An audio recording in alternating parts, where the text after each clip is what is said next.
मुल्क भर में कोरोना वायरस के कंट्रोल के लिए हंगामी इकदाम जारी। सिंध और बलोचिस्तान के बाद KPK के तालीमी इदारे बंद कर दिए गए।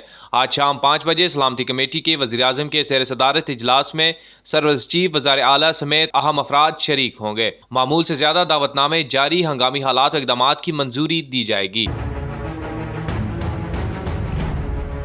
वज़ीर आला खैबर पख्तूनख्वा महमूद खान और डिप्टी कमिश्नर ज़िला खैबर मोहम्मद असलम वज़ीर के खुसूसी हिदायत पर तुरहम बॉर्डर पर कोरोना वायरस की रोकथाम के लिए ज़िले इंतज़ामिया और महकमा सेहत के अहकामात जारी हैं। तुरहम बॉर्डर पर कोरोना वायरस की रोकथाम के लिए महकमा सेहत और काम की टीम अलर्ट कर दी गई। तुरहम बॉर्डर पर कोरोना वायरस की रोकथाम के लिए किए गए इकदामात का रोज़ाना की बुनियाद पर लंडी कोतल के असिस्टेंट कमिश्नर महमूद कर रहे हैं ताकि तुरहम बॉर्डर पर कोरोना वायरस की रोकथाम बर वक्त मुमकिन हो सके। तुरहम बॉर्डर पर अफगानिस्तान से आने वाले तमाम मुसाफिरों की स्क्रीनिंग की जा रही है।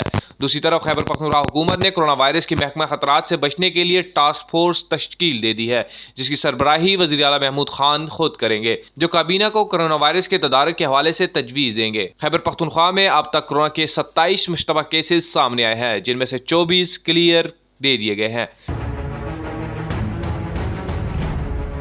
स्पीकर कौमी असम्बली असद कैसर ने नमाज जुम्मा के इज्तिमा में उलमा इकराम से कोरोना वायरस की एहतियाती तदाबीर बताने की अपील कर दी है। उलमा इकराम मसनून दुआओं के बारे में अवाम को आगाह करें। नमाज जुम्मा के इज्तिमात में उलमा इकराम अवाम को आगाही दें। अवाम अल्लाह से इस वबा से निजात के लिए दुआएं करें। Tauseef Ali Swati, public ITV, Islamabad.